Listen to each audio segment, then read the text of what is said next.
บ้านตัวกินข้าวยังข้าวจะแล่บอกข้าวยังนั่นน่ะเด้อเขาจะแลข้าวจะแล่น่ะช่วงการทอดข้าวจะแล่น่ะหมูตัวคลอดลูกพอดีนี่พอดีโตโอ้ยญาติกันแล้วปีนั้นตัวหนึ่ง6-7 แสนเขาญาติกันเนาะนางเนาะตัวละเป็นล้านพี่น้องเอ้ยมี8ตัวได้8ล้านเฮ้ย10สมมุติพี่ปลายตัวได้10ปลายล้านสบายเวลาเขาขายมันได้เงินมันสบายได้มาล่ะสบายอันนี้คือแบบว่าเขาอยากเริ่มต้นน้อยๆก่อนแต่สิ่งสำคัญคือตัวเวลาตัวมะเขือเนาะหรือว่าในใดก็ตามแต่อยากให้ระมัดระวังเรื่องเขาไปจับสิ้นหมูสิ้นไก่เขาซื้อมาแต่ตลาดตะลีน่ะเขามาเห็ดกินเห็ดอยากแล้วเขาเวลาเขามาเนี่ยเขาต้องมียาขาเสื้อเขาพ่นมือพ่นตีนพ่นตูนพ่นตูเขาจะเกลือหมูเขาแต่อันนี้มันยังอยากใกล้ทางเนี่ยนิดนึงคันว่าชุดว่านั่นน่ะลุงยันแบบว่าคือมีคนมาแหละยันเขาแกล้งเขาสินั่นน่ะยันเขากับคนเขามันความคิดบุคือกันใช่ป่ะบางทีหมูยันเขาห่างเขาไม่หมูเอาหมูตายห้ามาเท่าไหนกับผู้นะถือกระดูกวันนี้ซื้อมายุ่นเข้าไปกับหมูเขาตายบ่ด้วยนะตายตัวชิบมันใจได้แบบหมูกับบอกคนเขาไพ่บอกคนเขามันบริคิดดีน้ำกันบริสุทธิ์คนนะ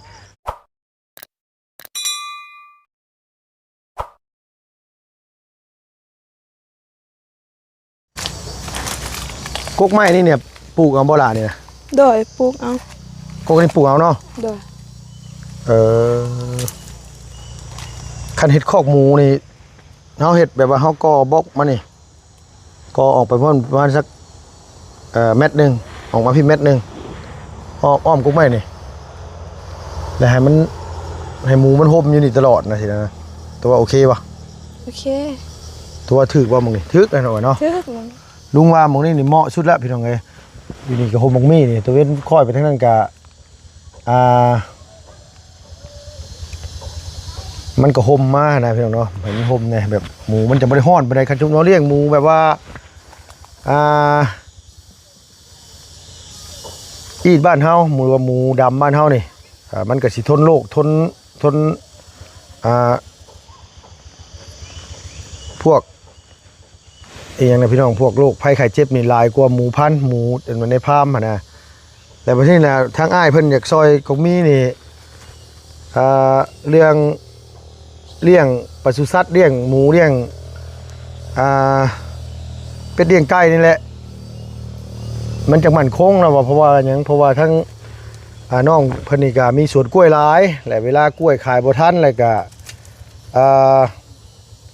มันต้องทิ่มไปซื้อเนาะนางเนาะโดยทิ่มซื้อคันมีหมูมีอย่างน่ะเฮาเอาให้หมูให้ยังกินแหละมันก็สิหมุดบอดพี่มีหมูมีอย่างน่ะเฮาทิ่มให้หมูกินแหละมันก็สิได้มีประโยชน์ต่อพวกสัตว์แล้วก็มีประโยชน์ต่อเฮานำสิ่งสำคัญก็คือเฮานี่แหละพลอยได้ว่าหมูมันใหญ่มันอย่างเนี่ยมันคลอดลูกคลอดเต้ามาเฮาก็ขายลูกขายเต้ามันก็สิดีขึ้นนะพี่น้องเพราะไงครับมีเป็ดมีไก่เลี้ยงน้ำก็ดีใช่ป่ะเฮาออกมานี่เม็ดนึงแหละออกไปพุ่นเม็ดนึงหรือว่าเอามาออกมาพี่เม็ด50เอาออกพุ่น50 เซนก็ได้เอาพุ่นออกจาก50ออกมาพี่เม็ด50สินะพี่น้องเวลานั้นนะเฮากับมุ้งสังกะสีนั่นเนาะเอาไม้กาดชนิดลงมานี่เดี๋ยวกับมุ้งสังกะสีให้มันเวลาหน้าหนาวมันจังอันนี้นะพี่น้องหน้าหนาวมันเฮาก็สิได้ให้มันว่าอุ่นแน่ยามฝนมันก็สิได้ลบฝนลบอย่างแน่แล้วก็น้ำก็โตมาที่พุ่นลงมานี้มันก็สิง่ายกว่าเนาะแต่เฮาเฮ็ดอยู่สูงพุ่นบัดมันสิต่อน้ำขึ้นไปยากพี่น้องไอ้คันต่อนี่ลงมานี่น่ะแค่นี้น้ำนี่มันใช้ได้ตลอดเป็นบ่นะโดยใช้ได้ตลอดพี่น้องเอ้ยเนาะเฮ็ดบ่แม่นอันทั้งนี้ก็เฮ็ดอันว่าหม่องเลี้ยงหมูลงไปหั่นก็เฮ็ดบ่ปลาดุกเอาเลี้ยงได้ทั้งหมูทั้งปลาดุกได้เนาะ ภายในอนาคตนะคิดว่านะพี่น้องเนาะแถวนี้ก็ปลูกสวนยางพาราแถวนี้โอ้คักได้นี่อนาคตตัวนี้เป็นเจ้ได้นางไอ้คันว่าตัวเฮ็ดวางแผนดีๆน้องล่ะแค่คันมีคนพาเฮ็ดพาทำนี่ลุงเสียว่าน้องเพิ่นบ่ลำบากเพราะว่าดินดอนตอนหญ้าเพิ่นมีเฮ็ดว่าง่ายซะบ่อึดเฮ็ดเนาะแล้วก็ทางเท่าพอแล้วก็เท่าเลยแต่ว่าบ่ดินบ่ทันได้แบ่งมันบ่นางยังสุดว่าคือตัวปลูกยางก่อนทั้งนี้คันตัวพอแบ่งให้ต้องแบ่งให้ตัวทั้งนี้เนาะเยอะได้ได้แบ่งแล้วบ่เราสิแบ่งให้ตัวอยู่บ่ แบง แบ่งบ่ เด้อ โต มีโอกาสก็หมู่โตคือบ่เฮ็ดเนาะปลูกยางพารา แต่ว่าคันผู้ใดเบิ่งพ่อเบิ่งแม่แล้วผู้นั้นสิได้หลายกว่า โอ้โตก็เป็นคนเบิ่ง โตสิได้เป็นคนเบิ่งไง โตก็เป็นคนเบิ่งสิยากหยังอ่า ผู้ใดเป็นเลี้ยงคนเลี้ยงดูเราเด้ ๆ นั้นต้องได้หลายกว่า โดยโอ้คำหมายความว่าคันว่าในอนาคตต่อไปนี่คันก็มีอยู่กับพ่อกับแม่นี่หมายความว่าอีหลานนี่ได้หลายกว่าหมู่ เด้อ มูลหนาเนาะแต่อยู่เฮือนต่างก็ตามเนาะแต่ว่าบ่อยู่เฮือนต่างอยู่แล้วอยู่ด้วยกันบ่ได้ อ๋ออยู่พี่เนี่ยต้องอยู่เฮือนต่างอย่างเดียวเนาะอันถึงว่าสิเลี้ยงพ่อเลี้ยงแม่ก็ต้องอยู่เฮือนต่าง โดย ว่าชุ ผู้ กี้ ชายหันได้อยู่นำกัน อ๋อ แต่ผู้หญิงหันบ่ได้คือแบบคันว่าผู้ชายนี่คำว่าอยากคือข่อยนี่อยากเลี้ยงดูพ่อแม่แล้วก็พ่อแม่ลงมาอยู่นำข่อยคันว่าข่อยมีบ้านมีเฮือนเลยเป็นของตัวเอง เราก็ต้องมาอยู่นำข่อย เราต้องไปอยู่น้ำเจ้า โดย เข้าใจละเอ้าลืมสบายดีเป็นพี่น้องเอ้าสบายดีเด้อ สบายดี พี่น้องเด้อมัวแต่ล้มกันอยู่เปิดคลิปเปิดภาพมาพอดีว่าทางอ้ายหักลุงพี่น้องเนาะมื้อเช้านี่เพิ่นอัดเสียงมาหาหรือว่าเพิ่นคอมาหาแหละเพิ่นอยากถามให้แน่ใจว่าซั่นว่าเพิ่มไปถามของมีให้แน่ว่าน้องเพิ่นสิเลี้ยงอีหลีบ่หมูคันเลี้ยงเนี่ยอ้ายสิสนับสนุนว่าซั่นว่าเพราะว่าหยังอ้ายเพิ่นมองเห็นหลายอย่างอ้ายแล้วเป็นคนที่แบบว่าความคิดความอ่านเพิ่นแบบว่าเพิ่นแบบว่าสิ่งใดที่เขาคิดบ่พ่อเลยอ้ายเราคิดพ่อนะพี่น้องแบบว่าคือแบบว่ายกตัวอย่างซะแบบว่าคือของมีสวนกล้วยแล้วเราเห็นของมีถิ่มกล้วยถิ่มพืชพันธุ์หลายอย่างถิ่มไปซื้อนะโดยที่มันบ่มีคุณค่าอย่างเลยอ้ายเราก็เลยแบบว่าเป็นหยังของมีคือบ่อยากเลี้ยงหมูบ่หรอเลี้ยงพวกสัตว์พวกอันนี้นี่แบบเป็นกล้วยบ่เป็นต้นกล้วยบ่ต้นน้อยๆแบบนี้กันเฮาตัดแล้วเฮาก็ไปฝานเนี่ยมาผสมกับห้ำผสมหัวอาหารให้หมูกิน เด้อ มันก็สิใหญ่ผสมหัวอาหารผสมนี่แหละไปให้งัวกินให้หมูกินให้เป็ดให้ไก่กินได้เบิด ได้ แบบว่าที่นี่แหละมันสิมีรายได้เข้ามานะพี่น้องเนาะเพราะว่ามันผสมผสานมีกล้วยแน่มีเป็ดแน่มีแบ่แน่บ่หรือมีหมูแน่นี่มันก็สิได้ผสมผสานหลายอย่างหลายแนวพบกันแล้วมันก็สิเฮ็ดให้ชีวิตเขาดีขึ้นบ่ง่ายก็คือยกตัวอย่างซะเนาะพี่น้องเนาะอย่างในหลวงรัชกาลที่9เพิ่นสอนให้พ่อแม่พี่น้องประชาชนคนไทยคนลาวเฮานี่แหละเนาะที่เคารพศรัทธาเพิ่นก็ให้ใช้เศรษฐกิจแบบพอเพียงปลูกพืชก็เพิ่นบ่ให้ปลูกเชิงเดียวเลี้ยงสัตว์น้ำแน่เลี้ยงปูเลี้ยงปลาน้ำปลูกพืชก็มีกล้วยก็ปลูกกล้วยมีอ้อยมีมักนัดบางอย่างก็ปลูกนำกันหลายอย่างมักมีบางอย่างใช่ไหมพี่น้องมะม่วงบางอย่างแบบนี้แหละคือทั้งตัวพอแล้วเห็นนี่เฮาบ่ได้ขายกระตับแต่เฮามีกินเฮาบ่ได้ไปซื้อภายสมมุติว่าจะแกงมักมีใส่โสมนี่ก็ตัดเอามานี่ไปแกงนี่ก็ใส่กระดูกหมูคักเคยแกงบ่ เคย โดยแกงมีบ่ซุปบักมีบ่พี่น้องเอ้ยเนาะต้มจำแจ่วได้เบิดทั้งอ้ายเรามองเห็นตัวนี้เราก็เลยให้เห็นว่าลุงมาถามของมีให้มั่นใจให้แน่ใจแล้วว่าน้องเพิ่นอยากเลี้ยงอีหลีบ่แล้วว่าคันเลี้ยงอี มั่ หลี นใจ ฮะ มั่นใจไปสิเลี้ยง มั่นใจเนาะ โดย ว่าสิเลี้ยงเนาะ โดย ตั้งใจไว้ดิคักแน่นบ่นาง โดยตั้งใจเพราะว่าเคยเลี้ยงอยู่แล้วหมู ก็เลี้ยงอยู่เนาะ โดย คนดื้อคือตัวนี้ได้อยู่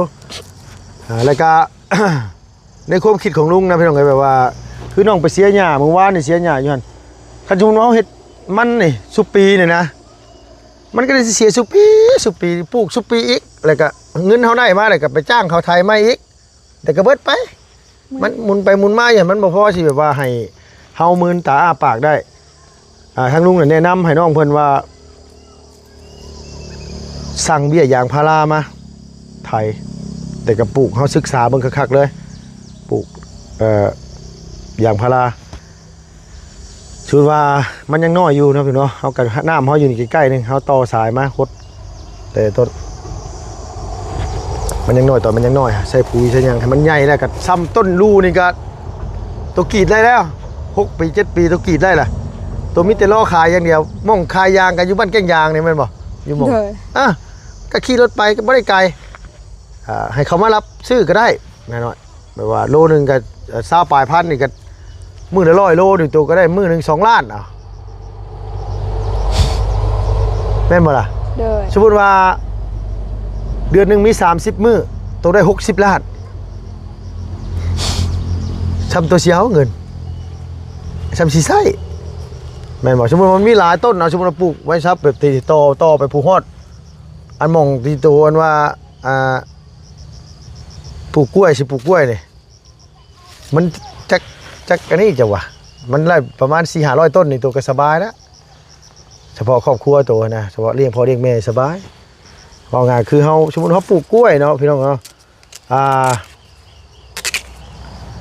เฮาก็ต้องศึกษาว่ากล้วยนี่มันเกิดตั้งแต่มือมันเกิดจนมอดมือมันออกหมากแบบนี้นี่ออกหมากแบบนี้อย่างนี้นะกล้วยมึงเนี่ยนะหักทิ้งไปทีอันนี้ก็บ่ได้มาพิงไว้ค่ะเล่นว่ามึงเนี่ยพี่น้องกล้วยนะบ่ได้หากกรักมาตั้งไว้ตั้งแต่มือเขาปลูกนี่มันจักเดือนมันจะออกหมากเขาไปศึกษาเบิ่งในเน็ตในอินเทอร์เน็ตดิเดี๋ยวสมมุติกุดจีนปีหน้าเนี่ยมันสิตกเดือนใดมันกลัวให้เขาสิออกทันพอดีตอนนั้นน่ะเขาเอาไว้กกนึงมันมี100 ต้นนี่กุดจีนมาปุ๊บมันตัวชิ้นมีอยู่100 เครือกล้วยตัวต้องขายได้แน่ๆ100 เครือต้องดูแลให้ดีต้องวางแผนไว้จดไว้แต้มไว้สินะนางเป็นเจ้ได้เลยสิบอกตรงนั้น เอาอีดีหน่อยบ่ทันนั่นแล้วฮะเฮ็ดหลายแนวเห็นหลายแนวมันบ่ทันหมอกะว่าง่ายว่าตัวคือตัวคันว่าตัวแบบว่าตัวสิเอาทางไหนทางนึงคือว่าตัวสิปลูกยางตัวก็ปลูกยางไปเลยเลี้ยงหมูไปน้ำปลูกยางไปน้ำคันตัวสิปลูกมันเนี่ยตัวมีเวลาได้บัดนี้นะตัวสิไปเสียหญ้ามันนี่แม่แม่นบ่ล่ะแม่นแต่นี่แต่ว่าก็มีใช้เงินเป็นพี่น้องไอ้ลุงสังเกตเบิ่งตั้งแต่ลุงช่วยเหลือมานี่มีนางนี่ใช้เงินเป็นนี่รอได้เงินมาที่ผู้ใหญ่เพิ่นมอบหมายให้นี่แม้แต่แพ็บซักผ้าก็ยังบ่อยากซื้อว้าวเอาแท้เจ้าน่ะเฮ้ยเก็บไว้ไปใช้ที่ไม่ว่าที่แบบว่าอันคืนยกตัวอย่างซะแบบจ้างคนอันตัดอันหญ้ากล้วยแม่นบ่นางเด้อสิจ้างคนไปขุดขุมกล้วยไปจ้างคนไปเอานอกล้วยจ้างคนปลูกกล้วยมึงที่คือความอยากได้ของคนมันแตกต่างกันบางคนมีคนมาซอยเรือนี่นะเอาละจังหน่อยนี่ไปเฮ็ดผมใหม่ซื้อเสื้อผ้าใหม่ๆนู่นนี่นั่นไม่ใช่พี่น้องอันนี้เกือบขาดยังให้หมู่ซื้อให้ จักทำได้เมื่อเกือบขาดลุงเห็นถือตีนเป้าเอ้านางเจ้าคือไม่ใช่เกือบขาดต้องพาไปซื้ออยู่บ้านโดงพวกลุงนี่เนาะเคยทุกมาแล้วก็จักอยากให้เขาซอยแห้งแน่เฮาเฮ็ดบ่แพ้เด้อ๋อคือเฮาทุกมาแล้วเฮาทุกตลอดโดยพอมีเงินแน่แหละว่าที่ไหนก็อยากให้เพิ่นจ้างเพิ่นมาซอยแห้งเฮาแน่โดยเฮาเฮ็ดบ่แพ้เด้เฮาเฮ็ดบ่ไหวบ่แพ้นี่คือบ่ไหวเด้อเพิ่นเด้อเฮ็ดบ่ไหวเฮ็ดบ่เฮ็ดบ่ไหวคือเฮาสู้มันบ่ได้มันเมื่อยนะนางเนาะโดยแต่จ้างเพิ่นมาซอยแม่นบ่โดยจ้างเพิ่นมาซอยก็คือให้เพิ่นมาแบ่งเบาภาระแห้งเฮานี่แหละถือว่าใช้เงินเป็นคอกหมูนี่คันสมมุติว่ามันบ่มีคนเฮ็ดเดี๋ยวลุงสิให้น้าบ่าวลุงมาเฮ็ดให้เบาลีสิติดต่อเรามาแต่บ้านเลยเดี๋ยวเราขึ้นมาเฮ็ดจัก 3-4 มื้อน่ะจะแล้วอยู่ดอกพี่น้องเนาะซื้อบล็อกมาแล้วก็ซื้อปูนมาซื้อเสามาตั้งไว้ใช้เสาน้ำหนักเนาะจัก4 ต้นหรือ3 ต้น6 ต้นบ่ประมาณนี้แหละบ่ซั่นก็เอาเสาบ่แม่นเสานี่ได้พี่น้องเสาละคั่วธรรมดานี่นะเสาละคั่วธรรมดาเนี่ยบ่แม่นเสาคือเสาของน้ำนะให้บอดี้ขึ้นมาก่อให้แบบก่อขึ้นมาประมาณเพียงแอวเลยประมาณนี้ประมาณ6 ก้อนใช่ปะประมาณ6 ก้อนซื้อเล็กมันใส่คานให้มันแน่นหนาห้องระบายเวลาหดน้ำหดในมันน่ะมันอย่างอันนี้หม่องเกลือเขาเกลือน้ำมันจะง่ายเฮ็ดอย่างก็ว่าง่ายว่าเฮ็ดน้อยๆก่อนสมมุติว่ามันได้หลายมันบ่เป็นหันเป็นนี่หรือว่าบ่งานดวงเขาดีซะเนาะขาดสิไรสิมีมันคลอดลูกคลอดเต้ามาเขาขยายพันธุ์ออกไปแล้วเขาก็ไปเงินที่เขาขายหมูขายยังได้เขาคือโฮมไว้ลุงเสือว่าตัวโฮมเงินเก่งตัวโฮมไว้เลยตัวก็ซื้อบล็อกซื้อปูนซื้อนั่นซื้อนี่มาก่อไปต่ออีกแล้วก็ค้างนี่ไปอีกนะขยายเอาเฮ็ดยังราศีน้องคือสิเป็นคนถูกพี่น้องลุงเบิ่งแล้วในอนาคตสิบ่ทุกข์ปานใดดอกแท้เบิ่งราศีเนี่ยคนตาใหญ่ๆคิ้วหนาๆสินะตาใหญ่คิ้วหนาที่ส่วนลายนี่บ่ค่อยทุกแล้วก็เดี๋ยวนี้เขาทุกข์เด้ฮะเดี๋ยวนี้นะก็บอกถึงมันคนเฮามันบ่ทันได้ฮอดบ้านมันทุกข์บ่ทุกข์นี่อยู่ที่ตัวเองเฮ็ดได้นั่นไง คันตัวอยากรวยกับตัวคิดนี่เอาตัวเชื่อว่าหนังสือบ่เป็นคือโตนี่บ่เป็นหนังสือเล็กโตบางทีเป็นเจ้ก็มีเด้อเฮ้ยเอาแท้เนาะมันบ่ได้เกี่ยวกับอันนี้แหละอันนี้เขาคือโรงเรียนชีวิตจริงได้นี่นะมันบ่ต้องไปเฮียนแบบบ่ต้องไปเฮียนแบบน้ำห้อง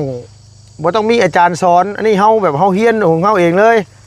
ประสบการณ์เฮาล้วนๆเลยสินะประสบการณ์ชุมชนตัวผ่านแบบใดมาเลยตัวสิเก็บประสบการณ์ตัวมาไว้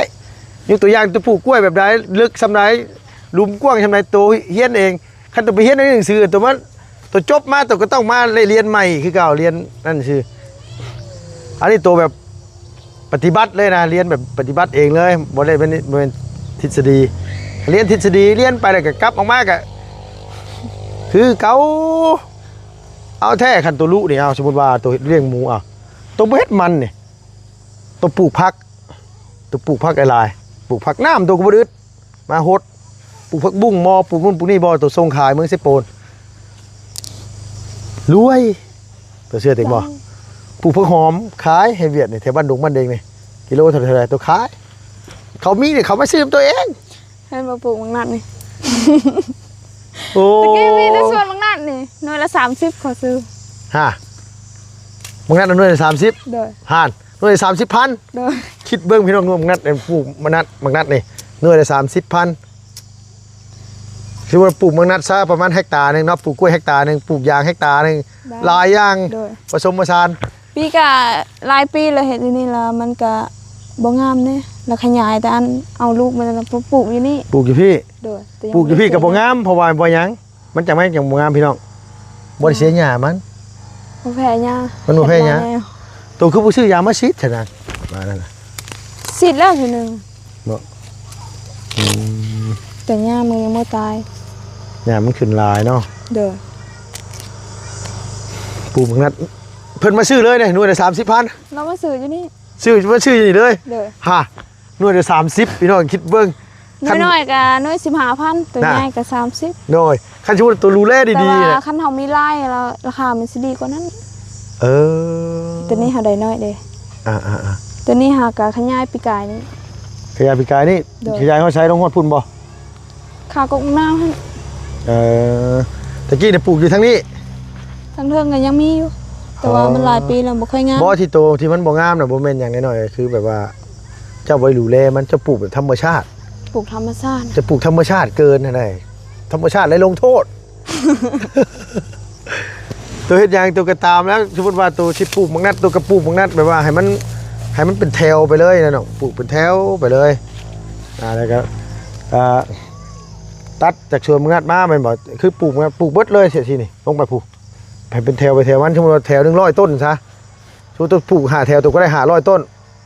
เวลามันเป็นหมากมันก็เป็น500หมากหมากน้อยบางอย่างก็ได้แต่มันอยู่หั่นตัวขายแต่ละสุดมัน ตัว ก็ นี้ ได้ ได้บ่100ต้นกว่า100ต้นนี่ กลัวแล้วเนาะแถวหนึงกลัวนี่100ต้นลงไป มันนับอยู่จัก ถือว่าแถวแบบนี้ตัวปลูกซะแบบว่าให้มันได้แถวให้มันยาวชุดพี่ลงไปผู้ให้แถวละ100 ต้นหรือว่าแถว50 ต้นสินะคือโตน่ะมันยังคือน้องเพิ่นบ่มีคนวางแผนให้แบบว่าเพิ่นเฮ็ดหยังก็ต้องมีแผนมีวางแผนไว้หน่อยยกตัวอย่างตัวปลูกกล้วยมานี่จักปีแล้วตัวปลูกกล้วยจักปีตัวฮู้จักกับกล้วยกับนี่มานี่ โอ้ยหลายปีแล้ว หลายปีแล้วบัดทีนี้ลุงอยากถามตัวว่ากล้วยนี่ตั้งแต่มือมันเกิดนี่ฮอดมือมันออกมากมันจักเดือน บ่ได้นับเดือน ห่าน ปลูกแล้วก็ป้าเลยคำนออกมาแล้วก็มีแต่ไปขายคำว่าแกง ฮะเดี๋ยวตัวสิวางแผนเป็นว่าสว่าตัวสิเริ่มปลูกตอนใดแหละมันสิออกมากช่วงเวลาใดเทศกาลหยังตัววางแผนบ่ถึกกล้วยตัวก็แสดงมันถิ่มกองกระพูนอยู่ฮะเพราะตัวบ่ได้วางแผนไงมันก็ขายดีช่วงหยังกุดจีนแม่นบ่นาง โดย กุดจีนนี่มีเท่าไหร่เขาเอาเท่านั้นแม่นบ่ฮะ แต่ว่าต้องเขืองามได้ งามบ่งามก็สร้างแต่เขาก็ต้องเอาเชื่อลุงนี่ ก็เอา บอกง่ายว่าตัวดูแลดีเป็นยังเขาสิมันสิบ่งามชุมกอนึงนี่ตัวเน้นซะต้นเดียวนะต้นที่มันสิออกกุดจีนนี่ตัวเน้นต้นน่ะต้นเน้นต้นน่ะต้นอื่นมาเกิดมาตัวก็ตัดก้อนตัดให้มันอันนั้นน่ะเพราะนี่มันเดือต้นเดียวใหญ่ๆสิมันเป็นยังหมอกมันสิบ่งามแม่นบ่ล่ะ งาม น้องๆมันบ่ได้มันบ่ได้ญาติกันเด้เพราะนี่มันงามเลยก็เขาก็ขายราคาแพงช่วงกุดจีนนี่เครือนึงตกอยู่ไสน่ะลุงเห็นเขา อยู่100,000 150,000 เครือนึงนะ คำว่างามแท้150,000 โดยตัวบ่เห็นว่าเขาไปขายอยู่เวียดเครือละด้านดงก็ยังมี เอ้า8เครือบางเทื่อก็6ล้าน 6ล้านดงเขาเว้านะ โอ้8เครือ6ล้านดงตัวคิดเบิ่งว่าตัวสิรวยซำใดในช่วง แต่ว่าต้องเอาไปขายเองอยู่พุ่นใด ไปขายเองก็ตาม กล้วยงาม โดยกล้วยงามนะครับไปขายเองแม่นบ่ เด้อ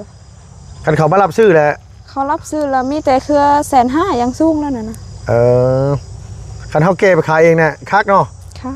แต่ว่าอันนี้แต่ว่าส่วนหลายคนอยู่นี่เขามาแก่ขายเองก็มีแต่ละ2ล้าน3ล้านยังสูงแล้วนั่น 7-8เครือนี่บ่2ล้านดงนี่บ่ โดย โอ้2ล้าน3ล้านดงก็ได้เงินหลายอยู่ได้นางเอ้ย แต่ว่าคนทางเวียดเขาเคยขายเห็น หรอ เราเป็นขาประจำแล้วเขาได้หลาย เออ คือแบบคนเวียดเห็นเขาคนลาวเนี่ยมันก็บ่ค่อยให้ปานใด เอาตัวกับบ่สมมุติว่าอันนี้นี่ตัวติดต่อคนเวียดไว้ ถ้าว่า แค่ เขา มัน เคยขายแล้วได้ เออ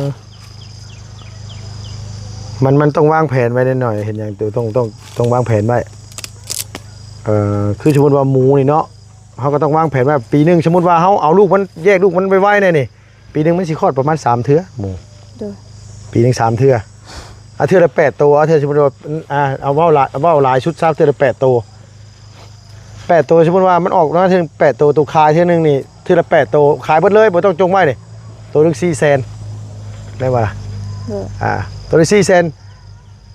8ตัวนี่มันต้องเป็นเงินเท่าไหร่ล่ะเกือบ4ล้านน่ะ3-4ล้านจักหน่อยมันคลอดมาอีกสมมุติมันมี4แม่ตัวมี4แม่ โอ้ยได้สิแม่หลายแล้วเนาะ อ้าวมันมี4แม่มันหลายได้นางเอ้ย หลาย มันหลายนะแต่เอาหมูผูตัวเดียวหมูผูนะต้องแยกไว้หมูผูบ่ต้องให้มันมากวนหมูผูนี่บ่ต้องเอาหลายแต่ว่าเป็นไปได้ลูกอยากได้พันธุ์หมูนี่นะพี่น้องเนาะหมูพันธุ์ภูพานนี่หมูป่าพันธุ์ภูพานนี่มันลูกผสมกับหมูป่านะนาง โดย หมูป่ากับหมูดำนี่คือผสมกันให้มันเป็นพันธุ์ผสมคันเอาได้หมูแบบนั้นมาเป็นพ่อพันธุ์มาได้เอาหมูอีดมาให้มันผสมพันธุ์ แต่คอยอยากได้หมู2,000แบบว่าพันธุ์เวียดในก็งาม นะ หมูสีขาวๆนะ เลี้ยงยาก ยากว่ะ เลี้ยงยากนั่นแหละหมูพันธุ์นั้นหมูนั่นน่ะเลี้ยงยากเชื่อโลดบ่คือหมูอีดเฮาขายก็ขายยากพร้อมมันน่ะ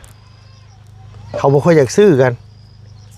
สมมุติว่ามันเป็นตัวนี้น้อยเขาบ่ค่อยอยากซื้อหมูนั่นน่ะ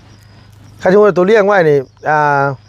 คือเฮาไล่ไปเลยว่าหมูนี่มันท้องจักเดือนเนาะแล้วบ้านตัวกินข้าวหยังข้าวจะแลบ่ข้าวหยังนั่นน่ะ เด้อเขาจะแล ข้าวจะแลน่ะช่วงการทอดข้าวจะแลน่ะหมูตัวคลอดลูกพอดีนี่พอดีโต โอ้ย ญาติ ญาติกันแล้วปีนั้น โตหนึง6-7 แสนเขาญาติกันเนาะนางเนาะ เด้อ ตัวละเป็นล้านพี่น้องเอ้ยนี่8ตัวได้8ล้านเฮ้ย10สมมุติพี่ปลายตัวได้10ปลายล้านสบายเวลาเฮาขายมันได้เงินมันสบายแม่นบ่ล่ะ สบาย อันนี้คือแบบว่าเฮาอยากเริ่มต้นน้อยๆก่อนแต่สิ่งสำคัญคือตัวเวลาตัวมะเขือเนาะหรือว่าใดๆก็ตามแต่อยากให้ระมัดระวังเรื่องเฮาไปจับสิ้นหมูสิ้นไก่เฮาซื้อมาแต่ตลาดตะลีน่ะเฮามาเฮ็ดกินเฮ็ดอยากแล้วเฮาเวลาเฮามาเนี่ยเฮาต้องมียาฆ่าเชื้อเฮาพ่นมือพ่นตีนพ่นตูนพ่นตัวเฮาจะเกลือหมูเฮา เด้อ แต่อันนี้มันยังอยากใกล้ทางเนี่ยนิดนึงคันว่าสมมุติว่าอันนั้นน่ะลุงยันแบบว่าคือมีคนมาแหละยันเขาแกล้งเฮาสินั่นน่ะยันเขาแบบคนเฮามันความคิดบ่คือกันแม่นบ่ เด้อบ างทีหมูยันเฮาห่างเอามีหมูเอาหมูตายห่ามาทางไหนกับฮู้นะถือกระดูกบ่ได้ซื้อมาโยนเข้าไปกับหมูเขาตายบ่ด้วยนะ ตาย ตัวชิปมั่นใจได้เด้ว่าหมู่กับบอกคนเฮาไผสิบอกคนเฮามันบ่ได้คิดดีนํกันบ่ซุคนเด้บางคนเห็นไอ้นั่นไอ้ตาใหญ่ๆนั่นคิ้วนาหันขายจังได๋ขายหมูอยู่ไปวี่ให้คอกมันตายบ่ได้บ่วะเอาอีหลีเด้เจ้าเชื่อบ่ถ้าคนเฮามันมีความอิจฉากันหลายอย่างนะคันคนคิดดีมีจิตเมตตาเนาะพี่น้องมีความคิดดีเห็นอกเห็นใจกันนี่เห็นหมู่เฮ็ดได้แหละมีแต่ว่าเฮาอยากเฮ็ดตามมีขอวิชาขอความรู้นำเฮาแบบนั้นน่ะดีแต่ไอ้คนมันอิจฉาเฮาอันตี้มันบ่ขอมันบ่มีมันก็บ่อยากเฮามีคือกันมันจะแกล้งเฮานี่บ่ได้แบบนั้นน่ะมันใกล้ทางน่ะมันอันตรายนิดนึงที่ว่าคันว่าภายภาคหน้าไปมีแต่ว่าเฮาเฮ็ดทั่วอ้อมเลยตะนางนะนางขันเลยสินะคันว่าเฮาบ่มีเงินมีทองเฮาตะนางขันเอามันย่านคนเข้ามาใกล้มันนะ เด้อ มันจะง่ายเอาเห็ดอย่างก็ตามเห็ดอย่างเขาลงทุนไปเลยสมมติว่านี่แล้วยังโชคดีนะนี่คันสมมติว่าอ้ายเราซอยนี่นะโชคดีลีนะไงภายภาคหน้าไปเฮาก็สิได้แบบว่ามีอยู่มีกินมันจะบ่ได้อึดเข่าอะนะ เด้อ อันนี้ก็เฮ็ดแต่ อันกล้วยขายบ่ทันแล้วก็ทิมพี่น้องเอ้ยขายบ่เบิดแล้วก็ทิมเดี๋ยวลุงสิให้น้องเพิ่นพายางมึงอันกล้วยที่ทิมมื้อนั้นสิได้สิดาแห้งนี่กองท่วมพี่แอวพี่กองน่ะโพดโพทิมคักทิมแน่เนาะเนาะไปหารอเบิ่งที่มันชุกน้ำเครือนั่นก็เต็มอยู่สิเอามาขายคือละ20,000กีบ บ่ได้เลี้ยงหยังเนาะทิมไปซื้อ เมื่อเลี้ยงหยังก็ทิมไปซื้อเนาะ เด้อ เดี๋ยวเบิ่งลุงสิให้พี่ให้น้องเบิ่งว่าสิมาเฮ็ดประมาณใดอันนี้นี่เฮาต้องเสียหญ้าออกเอาเก็บทำอนามัยแล้วนะเนาะ เด้อ อันให้อ้ายละฝากเงินมาก่อนพี่น้องเอ้ยให้อ้ายละฝากเงินมาสิให้ของมีอนามัยให้ลูกหลานมาอนามัยช่วยกันแล้วลุงสิเทพื้นคันว่าเฮ็ดน่ะเทพื้นให้มันสะอาดเลย เด้อ แล้วก็เจาะท่อใส่ทั้งลุมมุ่นก็สิขุดคุมแล้วก็สิเอาซีเมนต์มาเทพื้นเอาไว้ปล่อยปลาดุกพี่น้องนะเฮาเกลือหมูไปน้ำหมูท่าลงมาแล้วก็ลงไปให้ปลาดุกกินใหญ่พี่น้องเอ้ยเรียกยังเพิ่นเอิ้นว่ายิงปืนนัดเดียวได้นก2ตัว เอาแท้เลยบ่เห็นบ่เขาเจ้าเลี้ยงอยู่ในอันว่านั่นก็เขาเจ้าต้องฟาร์มไก่ทั้งเทิงเนาะทั้งล่างเป็นพับปลาดุกไก่กินน่ะไก่ขี่ลงไปปลาดุกกินต่อ บ่ขี้เกียจบ่ลุง อ้าวขี้เดียดยังเฮ้ย เอากินเองแน่ เอากินเองก็บ่ขี้เดียดได้ลุงบ่ขี้เดียดบ่ขี้เดียดยังบ่ต้องเมาดอกอาหารก็คืออาหารเนาะอันนี้นี่ยับมาพี่นะตัวคิดว่าคันเฮากอเนี่ยเฮากอออกมาทางนี้ประมาณ1.50 เมตรนั่นนะเนาะ เด้อ เอาทางนี้1.50 เมตรสินะพี่น้องเอาทางนั้นขึ้นไปพ้นประมาณ1 เมตรหรือเป็น2.50 เมตรหรือว่าสิเอาเพิ่นขึ้นไป50 เซนหรือว่า70 เซนก็ได้โตกอขึ้นไปพุ่นแล้วก็โตลงมาพี่1.50 เมตรเอานี่นะรอบต้นไม้นี่แหละพี่น้องเอ้ยเนาะเอาออกมาพี่ประมาณ50ออกไปพุ่นประมาณ50กกพี่น้องเคยเลี้ยงหมูอีดหมูดำบ้านเฮาคอมเมนต์มาในเด้อพี่น้องเด้ออยากมีวิชาอยากมีความรู้ขึ้นนะลุงก็สังเกตอันว่าเบิ่งนะว่าหม่องไหนมันสิเหมาะแต่หม่องนี้เหมาะสุดแล้วน้ำมันอยู่หั่นน้ำมันอยู่ต้นมะม่วงอ่ะหม่องบ่มีชักผ้าเอาเห็นเนาะอยู่หั่นเฮาก็ต่อท่อลงมานี้เวลาฮอดยามนั้นเฮาก็สวมใช้มันก็ไหลมาเนาะ เด้อ เวลาเพิ่นนี่เฮาก็จังอันนี้ก็ออกมาพี่ประมาณ1.50 เมตรแต่ลุงสิให้อันว่าเบาลี่พี่น้องเอ้ยอันว่ามาเฮ็ดให้คันบ่มีคนเฮ็ดให้ทางนี้สิซื้อบล็อกมาประมาณ600-700หรือว่า1,000 ก้อนนี่พอดีแล้วเนาะพี่น้อง1,000 ก้อนมันก็ก้อนละ600 100 ก้อน 600,000 1,000 ก้อน6 ล้านก็บล็อกมานี่6 ล้าน6 ล้านนี่ก็ประมาณ300 เหรียญหมูนี่จักสิโตเท่าใดยังบ่ฮู้ทั้งเทื่ออ้ายละซอยแต่บล็อกเฮาก็ได้ค่าสร้างเบิดพอดีเนี่ยกับหมูเฮาก็ซื้อเอง กล้วยก็ปลูกเองบ่ต้องจ้างมึงแน่กุกมีกับไงน่ะยำยางอยู่กุกนั่นกับยางอยู่พี่น้องเอ้ยแบบว่าบึดกินนะอยู่ทางนี้น่ะบึดอยากอึดกินบ่ดีเนาะโอเคพี่น้องสำหรับคลิปนี้ก็มาถามความรู้สึกใหม่อีกเทื่อนึงยืนยันแม่นบ่ เด้อยืนยัน ตั้งใจสิเลี้ยงเนาะ เด้อ เลี้ยงก็บ่แม่นว่าเลี้ยงง่ายแล้วเฮ็ดให้เลี้ยงเนี่ยปะทิ่มไปพ่อผู้บ่าวรถบ่สนใจหมูมัดกับบ่อะไรได้เฮ้ยตั้งใจเลี้ยงอยู่แล้วเนาะ โดยพ่อไปพ่อผู้บ่าวเล่นน้ำผู้บ่าวทิ่มหมูบ่ได้เด้ อยากเลี้ยงแต่โดนแล้วมีเงิน อยากเลี้ยงหมูนี่บ่ เด้อ ตั้ งแต่หมู่เฮาตายแล้ว เป็น เฮ็ดหยังน่ะบ่น่ะอย่างมีเพจจังลูกติดจักจันบ่โอ้ได้หลายอยู่บ่ก็เอาอย่างก็นึกว่าติดมาเลยอย่างหมูมี่โอเคเนาะพี่น้องสำหรับคลิปนี้ไปเด้อเพียงเด้อขอบคุณขอบบุญขอบคุณหลายๆทั้งอ้ายเพิ่นอยากช่วยน้องช่วยนุ่งเนาะขอให้อ้ายอยู่ดีมีแฮงเด้อสบายดีเด้อ FC เด้อโดย